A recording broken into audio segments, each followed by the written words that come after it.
last lecture we have completed the structure of ovary and related points to the internal genitalia of the female reproductive system, that is ovaries, fallopian tubes, uterus and vagina. In today's lecture, the next point related to this ovary, that is we have to study the histology of ovary, that means TS of ovary.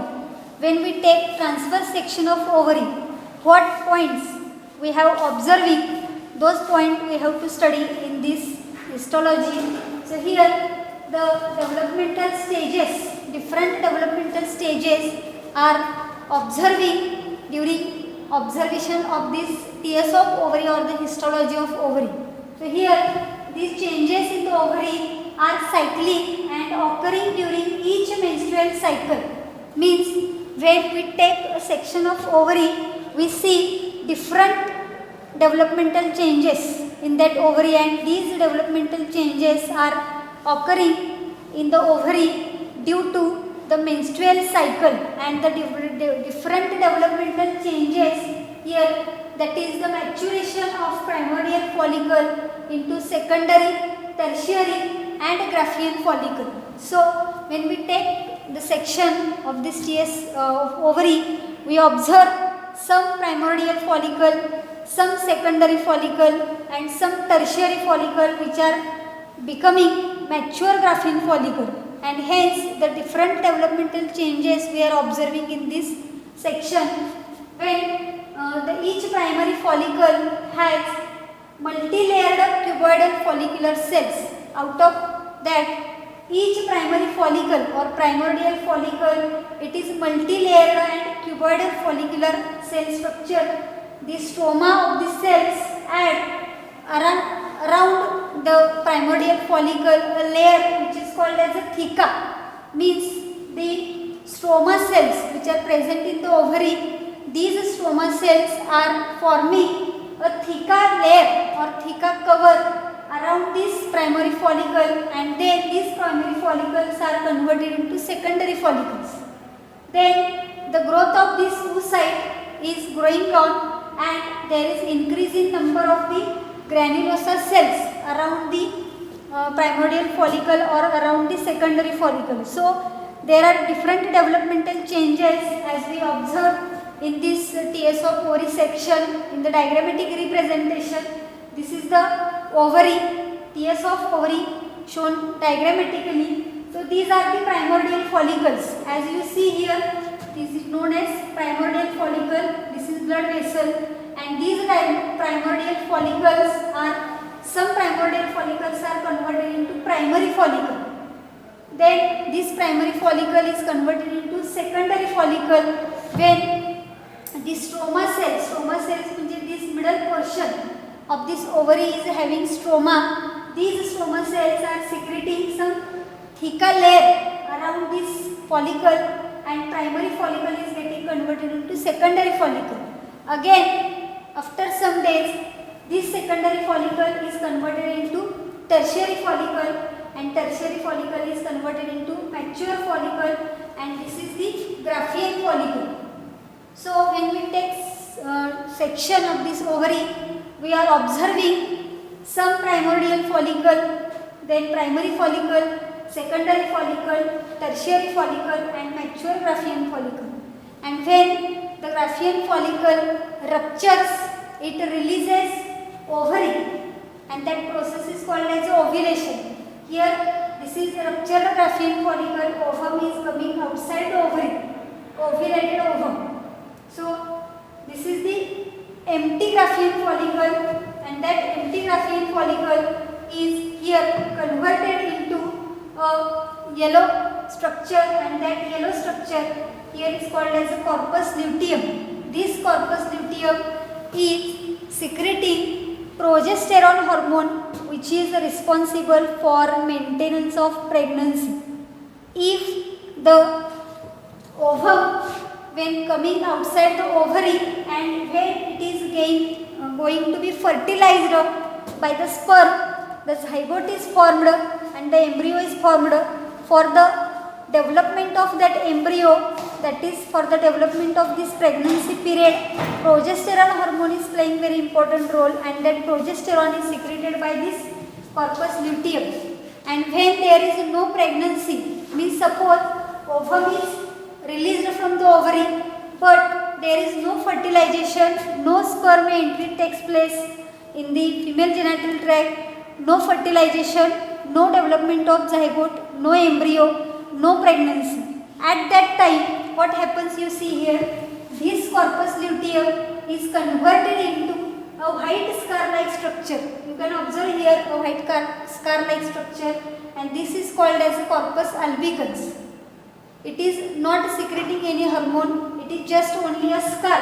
Scar म्हणजे जसं एखादं व्रण म्हणतो आपण, एखाद्या ठिकाणी आपल्याला जखम झाली असेल, मार लागला असेल, तर काही दिवसानंतर तिथं काहीतरी खून राहते बघा, काहीतरी व्रण राहतो, तसं इथं आपल्याला व्हाईट कलरचा स्कार बघायला मिळतो. त्याला काय म्हणलेलं आहे, इथं कॉर्पस अल्बिकन्स म्हणलेलं आहे. So when we take section of ovary, histology of ovary we have to study, then we have observing all these developmental stages in the ovary: primordial follicle, primary, secondary, tertiary, Graafian follicle. Sometimes you can observe empty Graafian follicle. This empty Graafian follicle is converted into corpus luteum. Corpus luteum is responsible for secretion of progesterone hormone, which is known as a pregnancy hormone, because it is responsible for maintaining the pregnancy.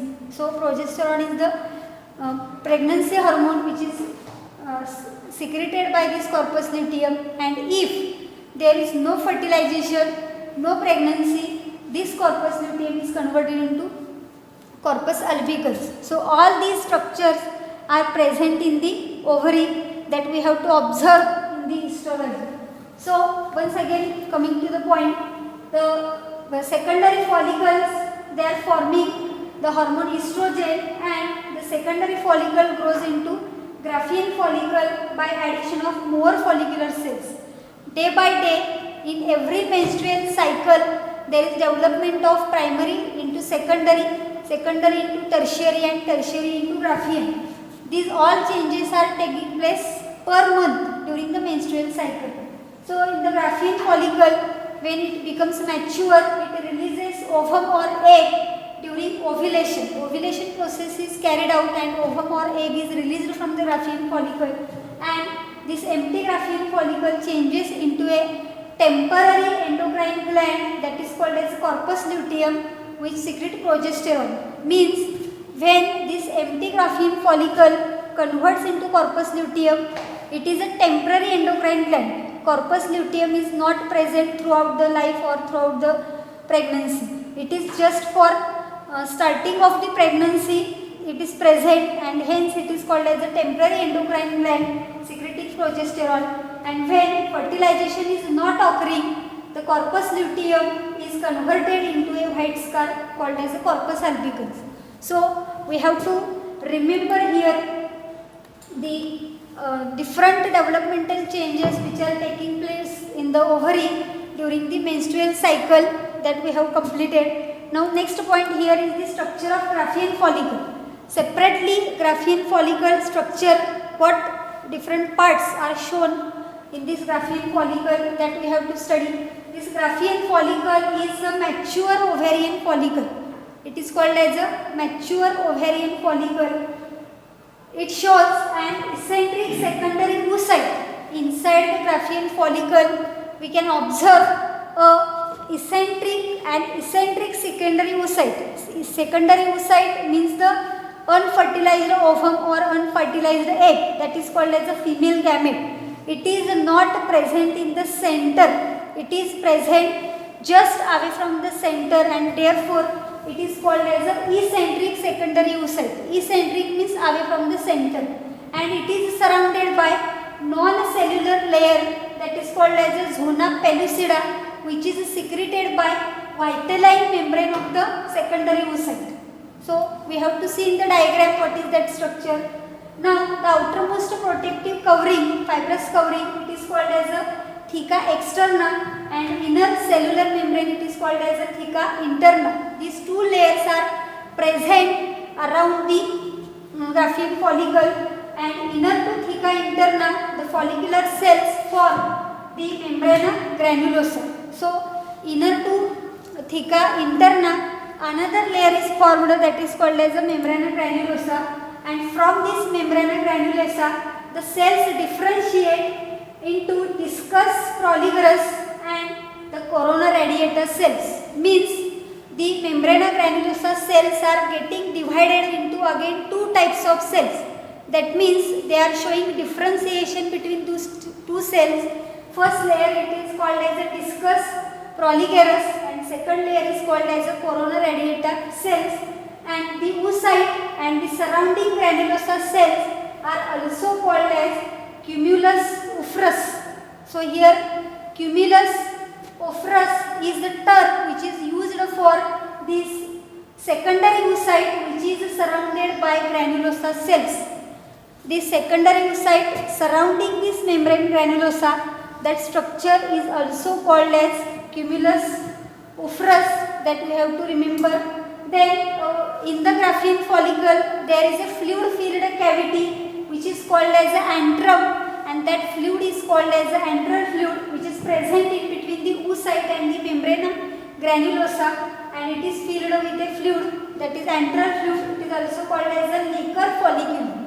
The antral fluid is called as a Necker follicle. Now we have to see here in the diagram that the structure of the Graafian follicle. So you can observe here the Graafian follicle. The outermost layer of this Graafian follicle, it is known as a theca externa. The inner layer of this Graafian follicle, this is the outer darkly spotted and inner it is faintly spotted. So this inner layer is called as a theca interna, and inside the Graafian follicle the secondary oocyte is present. You can see here this oocyte is not present in the center, but it is present away from the center, and therefore it is called as eccentric secondary oocyte. Away from the center this is present, and hence it is called as an eccentric secondary oocyte. And this oocyte, it is surrounded by these granulosa cells. You can observe here these yellowish orange colored cells. These cells are called as a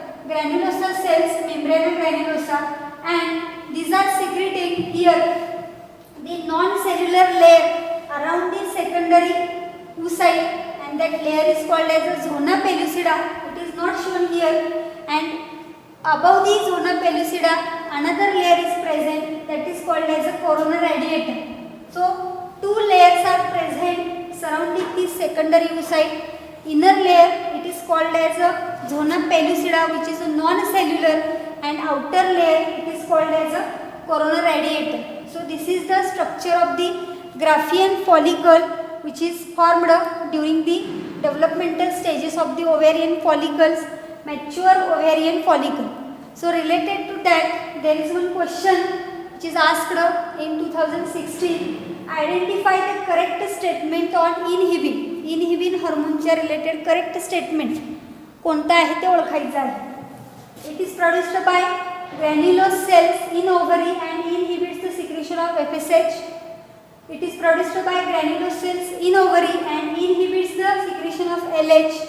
It produced by nurse cells in testes and inhibits the secretion of LH, and it inhibits the secretion of LH, FSH and prolactin. So four statements are given. Out of that, which is the correct statement related to inhibin, that we have to identify. As we know, the inhibin hormone is secreted by ovary only. So here this option which is given by nurse cells of the testis, it is not secreted in male body, so it is going to be cancelled. Now the inhibin is playing important role for the inhibition of the FSH secretion, and therefore the first option here, it is produced by the ovary and it inhibits the secretion of FSH. It is the correct answer of this statement. This is wrong because it is secreted by in ovary, but it is not inhibiting the secretion of LH, because LH is secreted in the ovary. So this is wrong, and this is also wrong because LH is secreted, FSH is inhibited, and prolactin has no role due to the inhibin. So this is the correct answer, first statement related to the inhibin. So this is first question. Now second question here, which is asked in 2014 and 1995. The main function of mammalian corpus luteum is to produce. Mammalian corpus luteum is producing which hormone? Here 4 options are given. Estrogen only, progesterone, human choriogonadotropin and relaxin only. As just we have seen, corpus luteum is secreting progesterone hormone, and therefore the option B is the correct answer of this question. Okay, so this is all about this ovary and ovarian follicle. Now the next point related to this reproductive cycle, female reproductive cycle, menstrual cycle, female reproductive cycle, or it is called as ovarian cycle. We have to see the introduction of this cycle. This menstrual cycle, it is observing in different animals along with the human, that is in monkeys and in apes. So apes and monkeys are very closely related to the human being. So these monkeys, apes and human beings are showing this presence of this menstrual cycle, and in this menstrual cycle there is cyclic change taking place in the ovary and the uterus, and these changes are taking place under the influence of gonadotropins and ovarian hormones respectively. Means during menstrual cycle what happens, you see, there are some developmental changes taking place in the ovary, and there are some developmental changes taking place in the uterus. Ovarian changes are taking place due to the action of gonadotropins, which are secreted by pituitary gland present in the body.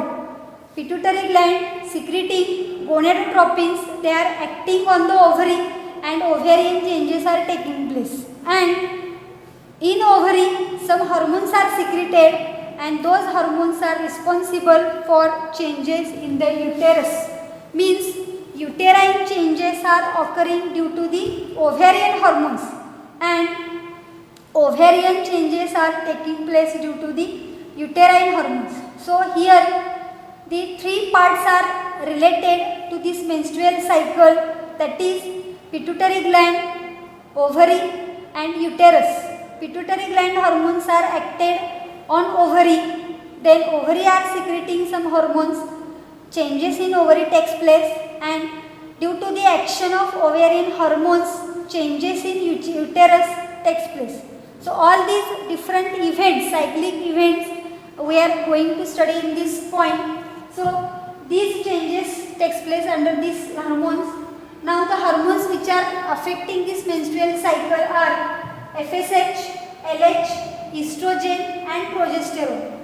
4 hormones are there. FSH and LH, these hormones are secreted by pituitary gland, and estrogen and progesterone are secreted by ovary. So these are the pituitary hormones, and or we can call it as a gonadotropic hormones, and these are ovarian hormones which are influencing the different developmental changes which are occurring during this menstrual cycle. Okay, now this menstrual cycle is showing different points here. This menstrual cycle starts at the time of puberty.